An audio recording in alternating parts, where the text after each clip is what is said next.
the day while she was watching kids. Now, I'm still trying to keep things civil and friendly, but things are starting to go off the rails. She apologizes and tells me that running a daycare is a noisy business. She explains that this is her only source of income and she has no choice in the matter. I ask her if she's able to keep the kids from banging on the walls at the very least, to which she replies that she's one person with 10 kids and she can't be everywhere at once. At this point, I realize that being Mr. Nice Guy isn't working. This filthy bee is just going to keep making excuses and avoiding the issue rather than actually trying to do something about it. I suggest that she either hire on some help or take some lessons to learn to better deal with young children. She suggests I move somewhere else and that it was stupid to move in when I knew the next door unit was a daycare. Well, at this point, I'm just pissed. This bee does a crappy job of running a daycare and handling children and has the nerve to call me stupid? I decide to go to war. Before going back into my own unit, I make one more statement. Do you have a license to run a daycare?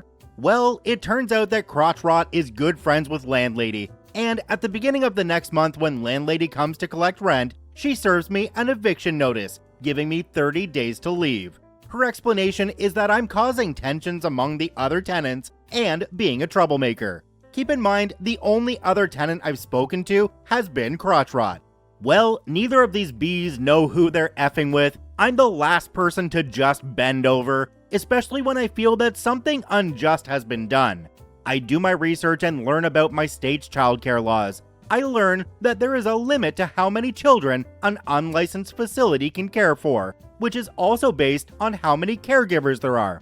I also learned that there are certain requirements, such as state workers inspecting the facilities and doing background checks on the caregivers. All of that licensing information is public domain, so I do a search, and sure enough, my neighbor is unlicensed and illegally watching children. After that, I do some research on housing equality laws in my state. Turns out it's illegal for anyone, even a private owner, to discriminate against potential tenants on things like race, sex, religion, etc.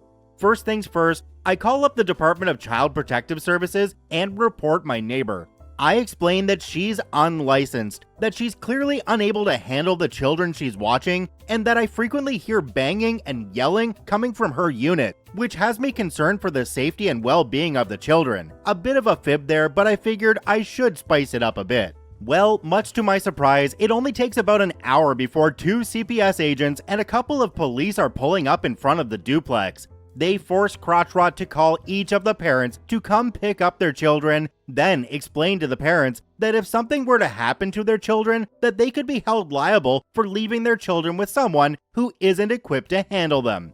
Crotch Rot ends up getting slapped with a hefty fine and an order to appear in court. For the first time since I moved into that duplex, I was happy for the thin walls. I just sat there drinking a few beers and listening to all the chaos. It went on for hours. I slept like a baby that night. So, phase 1 of Operation Duplex Destruction was complete. Crotch Rot was ruined. I destroyed her only source of income permanently, caused her financial distress in the form of a fine, and got her in trouble with the law. It was time to proceed to phase 2. By now, most of my stuff was packed and I'd found a new place to live a few miles down the street. A couple weeks after moving to my new place, I invited a few of my coworkers over to have a few beers, though I had ulterior motives. It just so happens that I invited 2 black coworkers and a white coworker. After we'd had a couple of beers, I explained the real reason I wanted to get together. I'd been working on a plan to get back at some racist sea of a landlady, and I was ready to put the plan into action. Fortunately, me being such a likable guy and on great terms with all my coworkers, they were more than happy to go along. I went ahead and had one of my black coworkers call up the landlady and ask about her for rent listing and set up a time to meet her and check the place out. I instructed my other black coworker to wait a couple days and do the same, and instructed my white coworker to wait until the end of the week to do the same.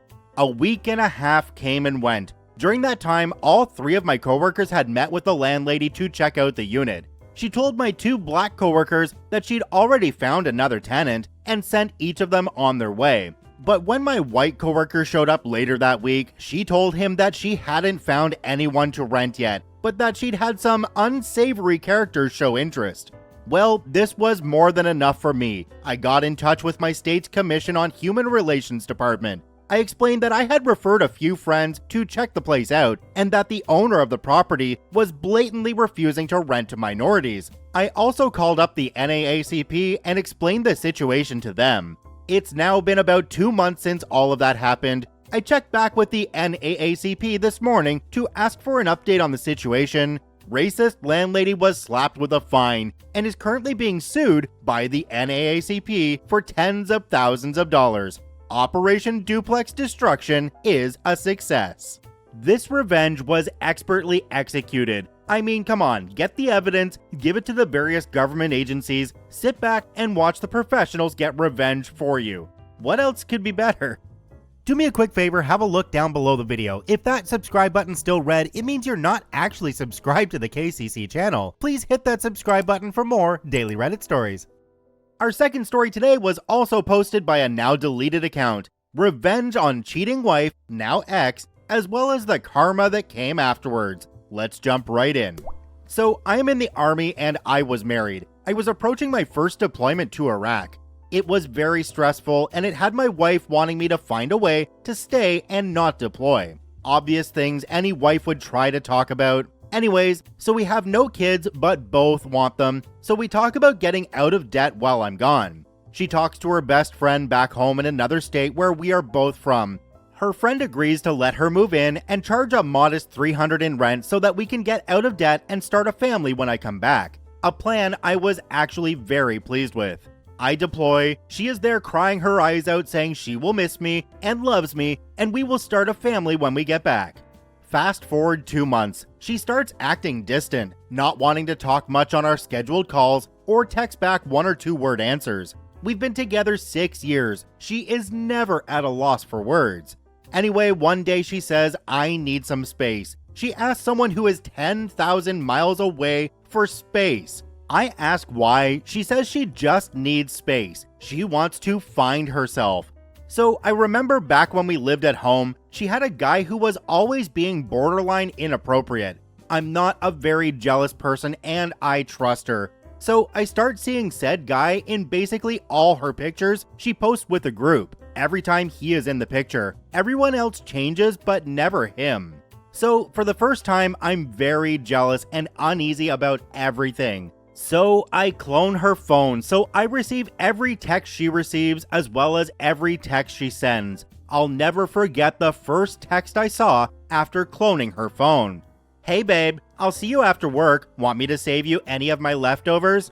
From her to him, it destroyed me. I lost 35 pounds in a week. I didn't eat or sleep. I stared at the phone watching every conversation, watching them talk about trying to have a baby. It was literally everything a married person fears.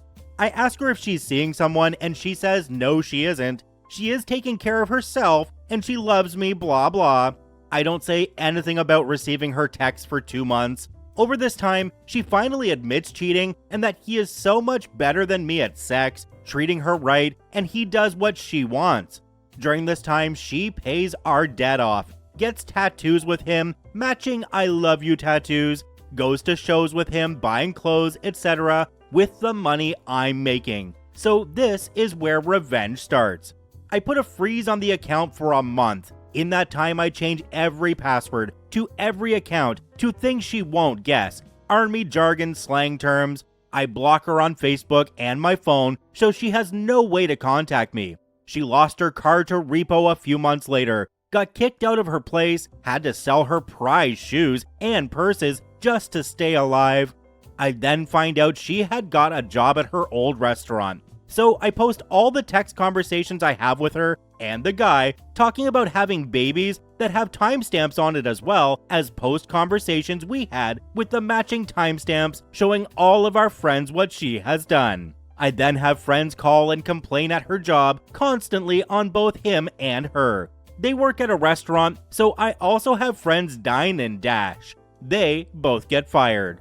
So she tries to call my command and tell them that I am abandoning her and she can't provide for herself. My commander knows what is going on. He does nothing because he had